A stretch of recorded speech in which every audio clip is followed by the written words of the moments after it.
Hello. This is RJ Debate. Sharp arguments, no fluff. Today we're asking, if art is really hooted mathematics, when we decode it, are we unlocking hidden beauty or kind of killing the magic with, nerd energy? Somewhere a math teacher just set up like, finally, my time. And some painter just rolled their eyes like, don't you dare put equations on my feelings. Yeah, so quick disclaimer. We're not asking, is there math in art? Because obviously, yes, perspective, symmetry, proportion, tiling, all that good stuff. The real question is more like, what happens when we talk about it that way? Does it make the art deeper or kind of flatten it out? Right, so let's bring out the poster child for math flex in art. Albrecht Dürer, early 1500s, German Renaissance, very technical engravings. In Melencolia 1, you've got this moody, winged figure, tools scattered everywhere. The whole vibe is genius having a breakdown. And then, up in the top right, there's this tiny 4x4 magic square just nailed to the wall like a cheat code. That little grid of numbers that makes math nerds go absolutely feral, like enhance, zoom, screenshot. Exactly. It's not random at all. Every row, every column, every diagonal adds up to 34. The corners do, little clusters in the middle do, tons of subcombos hit the same total. And then Dürer sneaks 15 and 14 into the bottom row, so the square literally encodes the year 1514. Plus, that specific square is linked to Jupiter in the occult math of the time, Jupiter as this protective, optimistic force against Saturn, the planet of depression and melancholy. So in the middle, you've got pure sadness as this slumped angel, and on the corner, you've got anti-sadness hiding inside a hyper-ordered number grid. That is so extra, I kind of love it. Right? So here, math isn't just tool for drawing in perspective, it's an intellectual spell, a talisman. He's using number structure as medicine for the mind, mathematics as a kind of metaphysical antidepressant. So far, so cool. But you can already hear the pushback, right? Like, okay, that's Western written elite math. That's the guy with the book version. What about people who are just, making patterns by hand? Yeah. So you're pointing toward pattern making as this basic, maybe even universal form of non-written mathematics. All right, what have you got? Batik. Step forward. You take a traditional Javanese textile, parang, Kawung, sidomukti, and at first you're just like, wow, that's pretty. Then you stare a bit longer and you're like, oh, wait, this is basically a geometry lab. There's just no textbook attached. Okay, let's do parang first. Those long diagonal S shapes, interlocking like waves or sword strokes, repeating forever. If you describe it in math class language, it's all about transformations. You draw one motif, you slide it diagonally across the cloth, sometimes mirror it so the next line locks in. Translational symmetry, mirror symmetry, that's wallpaper group theory. Kawung is the four ovals making a flower one, overlapping circles in a cross. That's rotational symmetry. You rotate it 90 degrees, 180 degrees, 270 degrees, and the pattern still matches. The whole cloth is tiled with that one unit. It's basically a crash course in group theory, but taught to your eyes and hands, not to your exam paper. And when you zoom in, there's the isen, little infill patterns inside the main motifs, smaller shapes echoing the bigger shapes, detail inside detail. Researchers have literally measured fractal dimensions on some of these motifs, parang landing around 1.6 in some analyses. So you're in self-similar across scales territory, the same idea Mandelbrot later formalized for coastlines and clouds. The wild part is, Batik aren't sitting there going, ah yes, let me iterate my function system. Nobody is saying that over hot wax.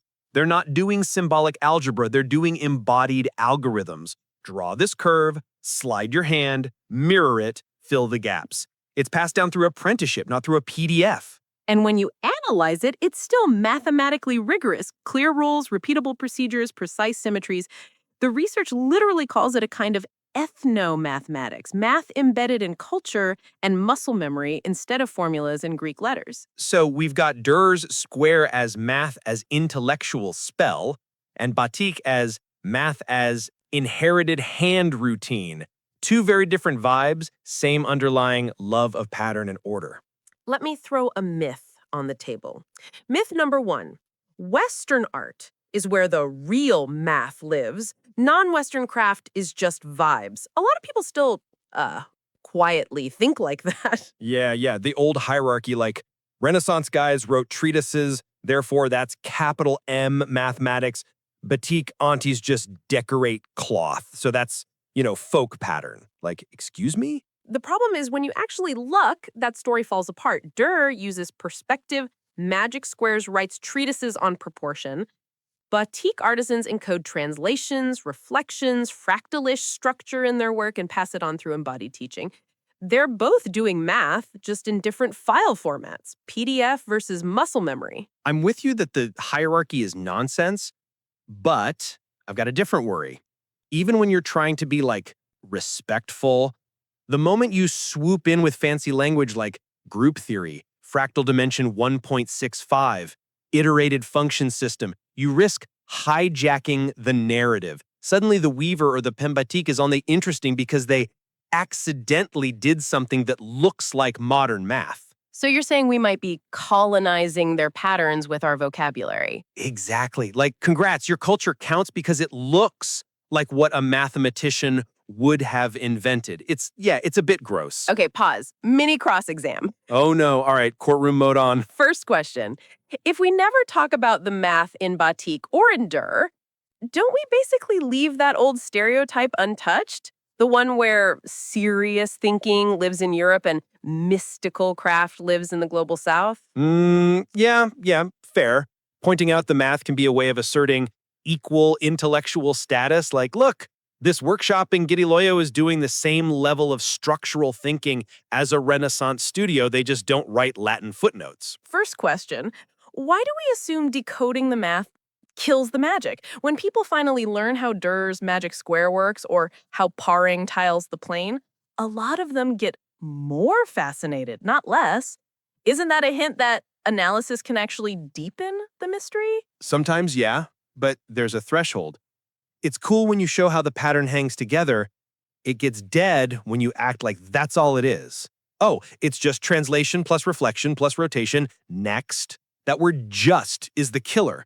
Because the pattern isn't only solving a spatial puzzle, it's carrying social power, ritual meaning, feelings. Math is one layer, not the whole cake. Last one.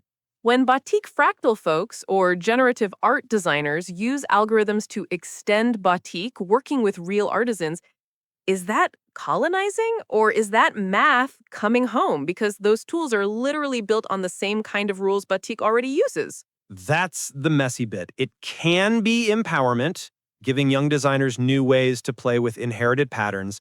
It can also turn into extraction if tech people strip mine motifs and kind of forget the communities behind there. The math itself is neutral. The politics around it are not. Quick teaser, we haven't even brought Escher properly into the ring yet. The guy who went to the Alhambra, saw Islamic tilings and thought, nice, but what if I put birds and fish all over this grid and melt people's brains with impossible staircases? The Dutch king of, what if your wallpaper was also a paradox? I respect the chaos. Next round, we use him as the hinge. He's like a conscious remix of both worlds. Dürer-style European math brain, Batik-style obsession with filling the plane, turned into surreal puzzles. And that's where the stakes of our question get sharper. If the same geometry can be a royal symbol on a Javanese cloth, a Jupiter talisman in a German engraving, and an impossible staircase in a Dutch print, then clearly the math alone doesn't dictate the meaning. Exactly, which brings us back to the main fight. Is art as coded mathematics a powerful way to honor how many different cultures think in pattern?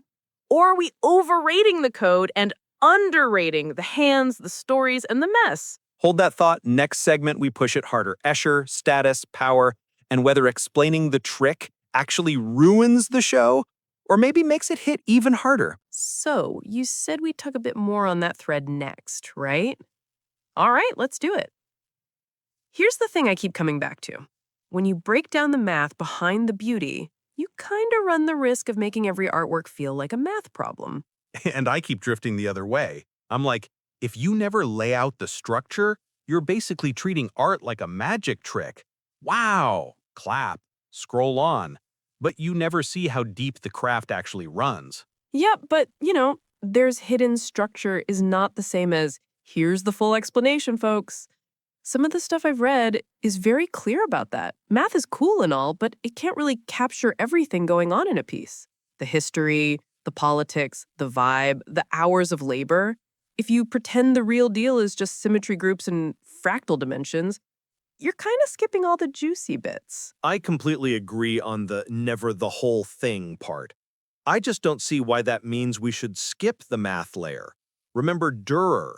No one goes around saying, once you understand the magic square, you've fully understood Melencolia 1, but if you ignore the square and that Jupiter symbolism completely, you're definitely missing a whole layer he deliberately put in there. Sure, but Dürer's like the easy case. He publishes treatises, flexes his Latin, shows off his geometry chops. For him, math is part of the personality. With Batik, you don't exactly have, manifestos about wallpaper groups lying around. Right, and that's exactly why ethnomathematics is useful. It's basically saying, these people are doing math too, just not in the way a Renaissance humanist would. So when researchers point out that Perron's diagonal waves and Kawung's circles show serious fractal-like complexity, they're not just throwing the word fractal around.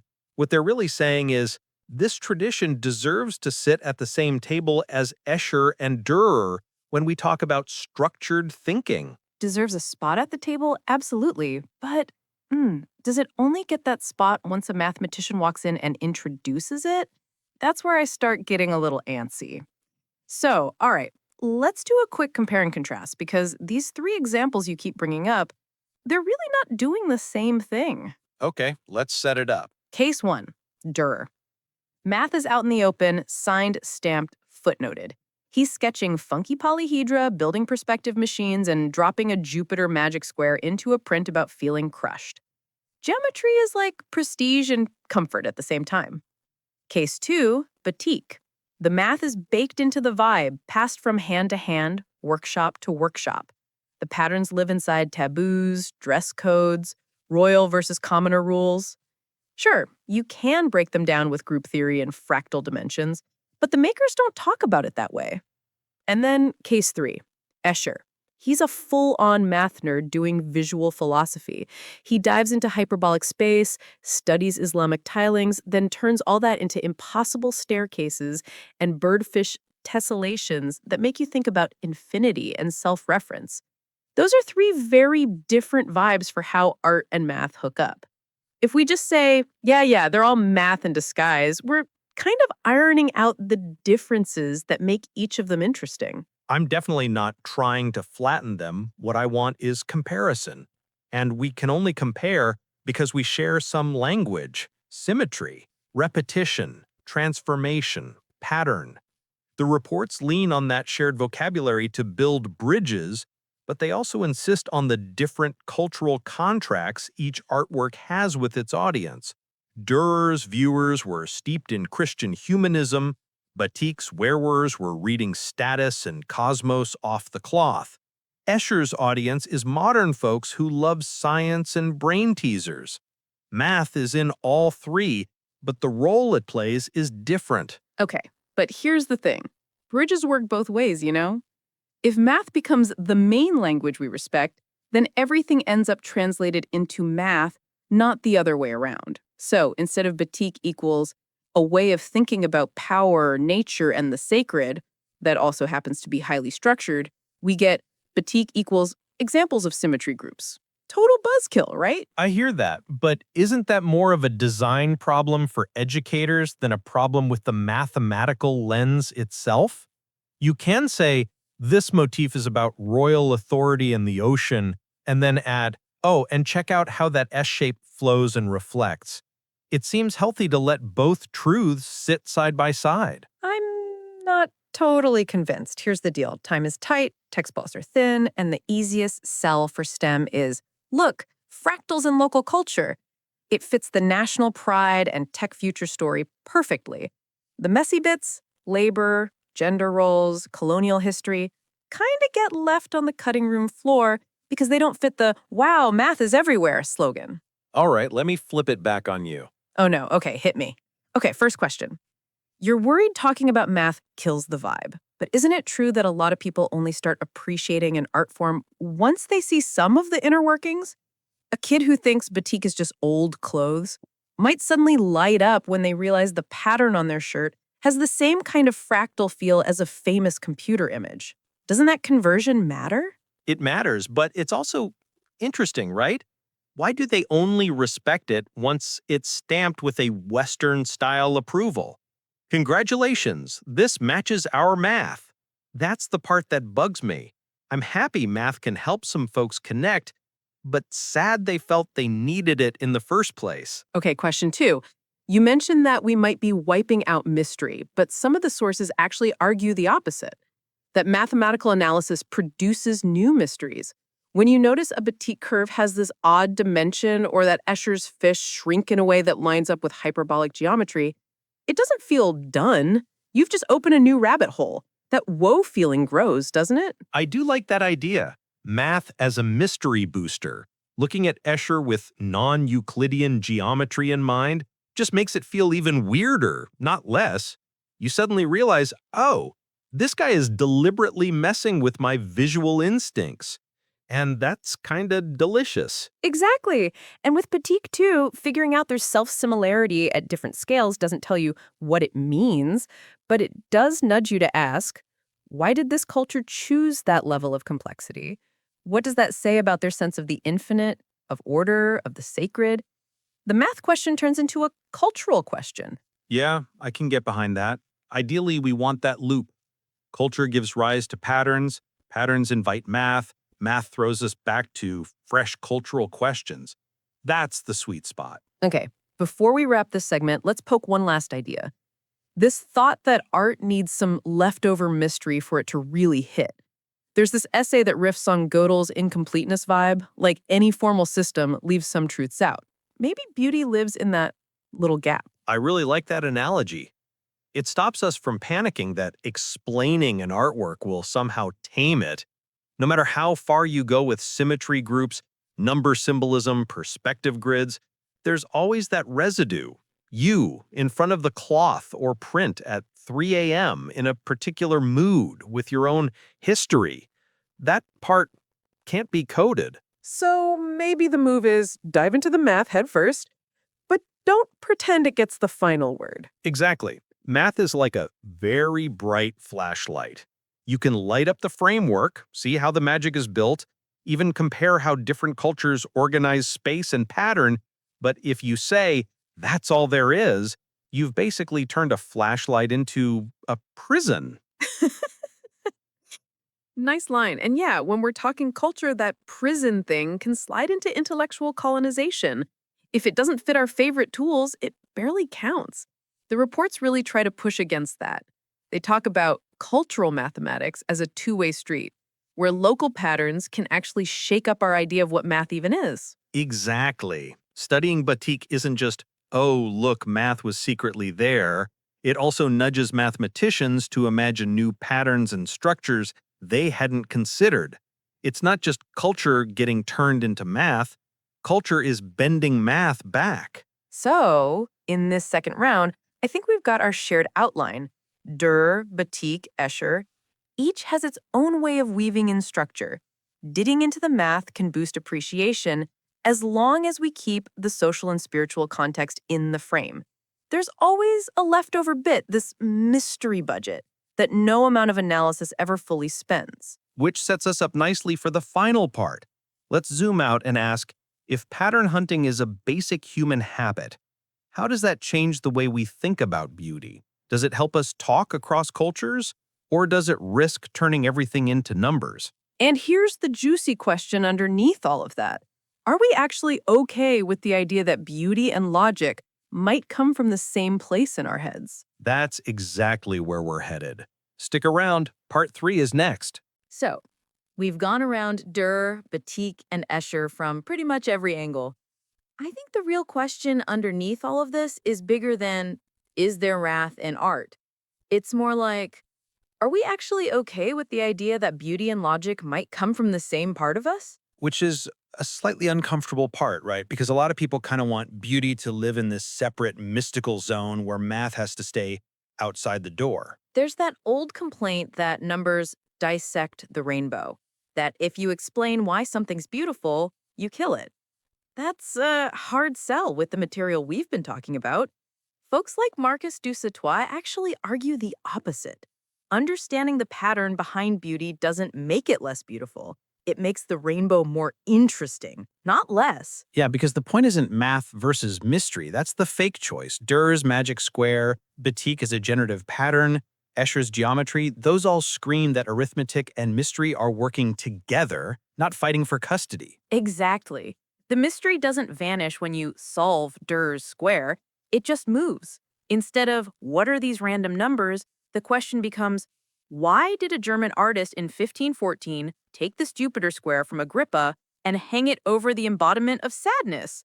That's a weirder mystery, and it reaches further back. Same with Siddhamukti Batik. When you look at it as an iterated function system like a living fractal algorithm, the point isn't, aha, done, solved. It's more like, wait, how did a handcraft tradition passed down through muscle memory end up exploring recursive structures that computers only formalized in the 20th century? That's not less mysterious, that's more. Right. And with Escher, knowing he used wallpaper groups and hyperbolic geometry doesn't break the illusion.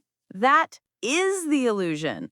The genius is in how he takes strict rules and turns them into impossible spaces. So, yeah, I think we're basically aligned at that level. Math sucks the soul out of art isn't really the issue.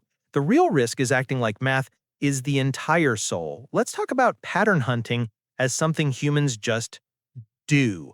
Not just artists, not just mathematicians. One of the big threads in those reports is that our brains are basically pattern addicts. For sure. You can see it in how Dürer treats geometry as a kind of sacred language, how Javanese artisans use symmetry and repetition to encode social order, and how Escher uses tessellation to mess with our sense of infinity. We can't stand pure chaos, so we carve structure into it. That's just how our minds roll. And there's always a power layer, too. In Java, some batik patterns weren't just pretty, they were rank markers. Certain motifs, like parang rusak, were reserved for royalty. The geometry isn't neutral. It's a way to signal status and enforce rules. Same with Renaissance Europe. Math was a ladder. If you could write about proportion and perspective like Dürer, you weren't just a craftsman anymore. You were an intellectual who could stand next to theologians and philosophers. Geometry turns into social capital. So yeah, pattern hunting is linking beauty, thought, and power. That's why I get nervous when people turn all this into a neutral data set. These aren't just cute examples of global math. These are sites where meaning and status are fought over. I agree. And I think the punchline is this. Once we see math as part of culture, not floating above it, then using math to talk about Dürer, Batik, and Escher becomes a way of honoring that pattern-hunting impulse as human, not just Western. As long as we keep letting the objects talk back. It's not a one-way translation if mathematicians have to invent new pseudo-algorithms or new fractalish descriptions just to keep up with what they see in Batik. Math grows, culture grows, they're tugging on each other. Exactly. It's not, we used our existing math on your fabric. It's, your fabric is changing what we think math can be. Let me throw you a slightly uncomfortable question then. Do you really trust your own sense of beauty if you don't know anything about how it works? Rude, but fair. I think there are two layers. First, that initial wow when you see a Siddhamukti cloth, Melencolia II or Escher print. You don't have to explain that. Then there's the long-term relationship you build with a piece. For that second layer, yeah, structure matters. If you never learn anything about how it was made, its history, its pattern logic, that relationship kind of stays on the surface. That lines up nicely with how the text talks about Siddhamukti as three things at once: a beautiful treasure, a cultural archive, and evidence of a living fractal rule. The charm is that it can be all three at the same time. And you can walk in through any door. Some people start with, this is my wedding cloth. Some people start with, this is a classic royal motif. Others start with, holy shit, this has a non-integer dimension.